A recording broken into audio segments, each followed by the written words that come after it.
I want to show you guys 10 things that I wish I knew about Crimson Desert before playing. So let's go. Extraction of your materials used in refinement.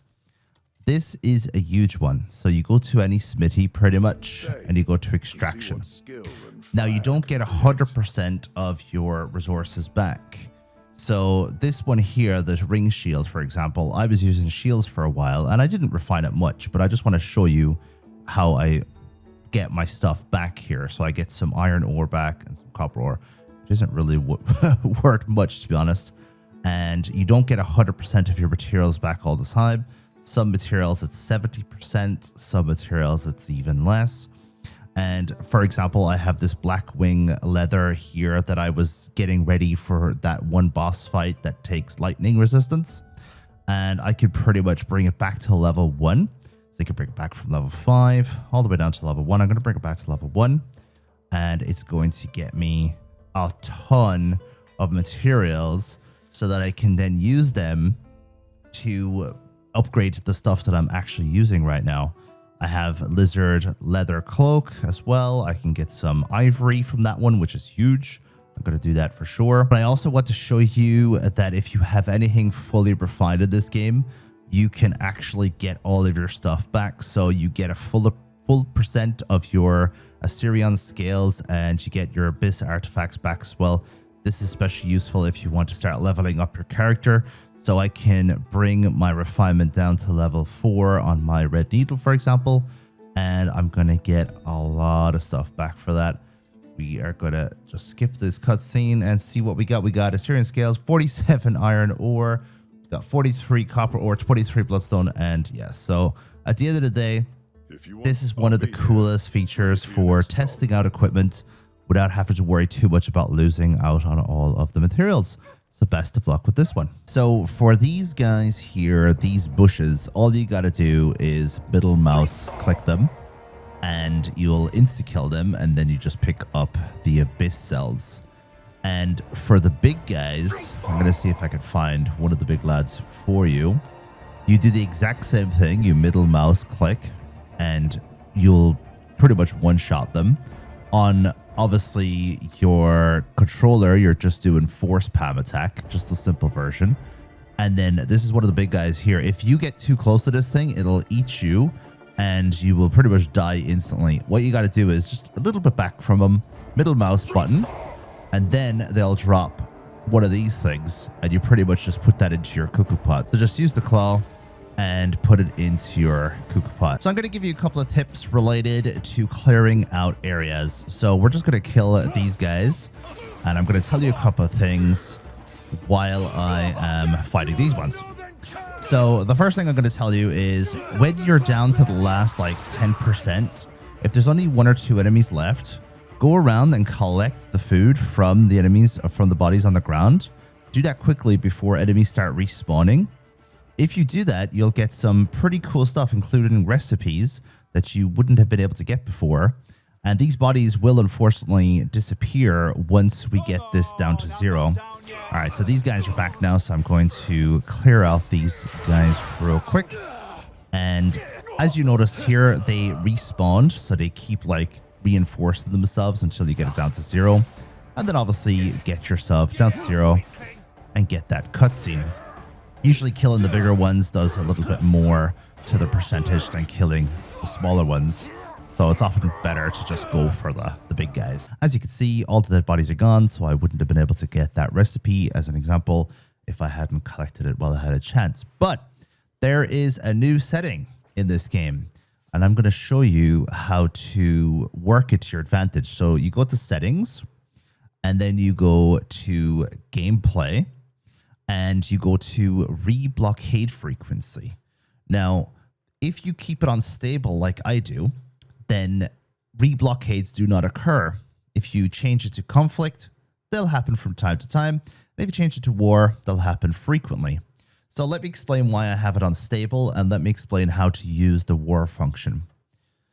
When I've taken out an area, I don't want a bunch of Egypts coming in, taking that over, kind of like Far Cry style. And then after taking and liberating this place, I have to come back and do it again. It's very, very annoying. So the best way to do it is to just change that to stable. It'll automatically be on conflict, so you do have to change it. And then that way, these places will not be taken over by enemies again as soon as you leave or if you give it enough time. And that's way better, in my opinion, for when you're still kind of like looking around, when you're still exploring. However, if there's a place that you find that is very good for farming enemies, you can change it to war, and these places will go back to being pretty much taken over by enemies, and you can keep coming back and attacking them. There are places in this game that are very important for farming enemies, so putting it up to war, toggling it to war when you're ready to start fighting enemies and farming again is a good idea. Just make sure you put it back down to stable. Completely up to yourself how you use this piece of advice. I'm going to give you a little bit of a freebie tip here while also giving you some of the major tip, and that is dyes and key items. You can get the deep purple dye from here, and we are at the southern court, just in this location here, down from the major city, which is just up to the right of the starting area. Hernand, this is where you get the dye. And we are going to steal that real quick. Hopefully we don't get caught doing this. So you go into your inventory pretty much and you find the dye that you want to use. And then you click the spacebar button to actually use the dye. Now you're going to be able to use that dye at dye vendors. But that's not the only thing. You also have to use key items. So you actually have to use them if you want to get the benefits. In this game, you are going to press dye at a dye merchant and they'll allow you to, well, dye your equipment. So I have this, for example, and if every person in this game has different colors when it comes to dyeing. So this guy is all about the reds. And if you can get his friendship all the way up to 100, then there's a chance that you'll be able to use the dyer at your main base to use all of the reds instead of having to go around the entire map looking for them. So the red guy is here just to the south of Hernand. So you can add any of the reds to your equipment from here. Whenever you see these vines, you can just destroy them using the sunlight shining off your sword. And on keyboard and mouse, what you do is you hold control and then you left click to take out your sword, and you're in the focus light now. And then you have to let go of control and press it one more time to start the actual process. And you could destroy anything that looks like it is burnable. So vines that might be blocking your way through a door, or these dangerous ones with the thorns on them. You could pretty much just get rid of all these. Sometimes it takes longer than others. I think it might actually depend on the weather, on whether or not it takes longer, but that might just be my inconsistency with pressing the button correctly, because it is a bit awkward. So on controller, I don't know the exact buttons, but as long as you are pretty much doing the focus light, as long as you're doing blinding light and to focus light, look at the bottom right of your screen to see your controls. You should be able to do what I'm doing here and get rid of these nasty vines. And so the next tip I want to give you is how to get these scales. So you pretty much put them in your cuckoo pot.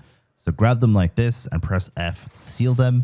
And now you have your Assyrian scales. And we are on this location in the map. We have this place here, the Serpent Shrine. And there's a teleporter right here next to it, next to the Three Brothers Cliff. And this is just to the southeast of Hernand. So Hernand up here, here's your camp. If you go down to the southeast, you'll find the area with the scales. Now, the thing that's here, when you come here, will not hurt you. You will get hurt by other enemies around the place, and the thing itself will only hurt you if you are silly enough to run into it. But in general, it's safe enough to come down here and collect these things before you empty this area. To actually use these scales, you're going to need to remove them from the pot and put them into your inventory. You do that by pretty much going to your cuckoo pot, going to examine in this instance because I'm using the cuckoo sphere, and then you have your Assyrian scales and you just take them out like this. You just press spacebar. So that's how you do that. Best of luck upgrading your equipment to the max. Really quickly, I want to show you guys how to tame a horse in this game. So first of all, you have to try and catch the horse, which is never the easiest. Try and push them towards like a wall or something, like this one. They'll get stuck on something eventually. Press E. And then what you got to do then is you got to try and keep your camera behind the horse and hold the down button, aka S on keyboard and mouse, until the middle turns all the way up. Now, we're currently getting attacked by this weird thing at the same time as taming this horse, which is very interesting. So we actually did that under extra pressure. So I'm just going to give you a little bit of a recap on that. So you're trying to keep the camera behind the horse at all times while it's jumping around, and you hold the S key, or you hold the back movement button on your controller.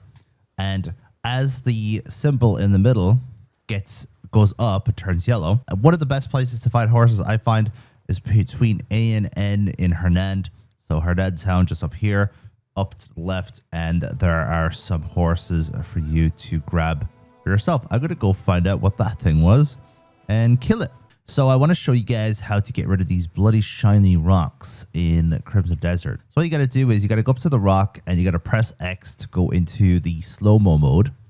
And then you need to hold down the middle mouse button. And then once this shiny part appears, wait for the shine to go across your screen. You just pretty much let go and you'll hit the rock and destroy it.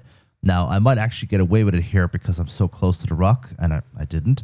You have to do it exactly when that shine comes up.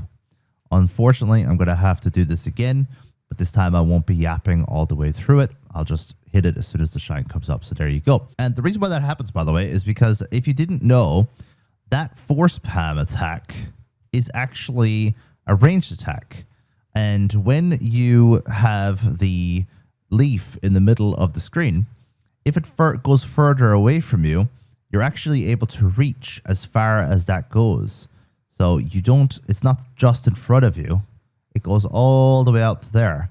So it's actually a it has really good range. If you didn't know, a lot of people don't know about that.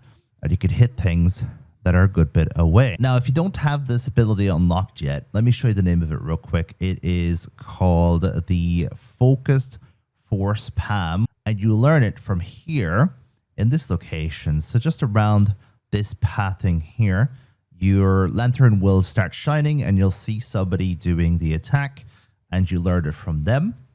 And if you want to know where this is, look for this crossroads right here. And it's just down to the bottom left from Hernand. So Hernand, where you start off, just all the way down here towards the Witch Woods. Keep going.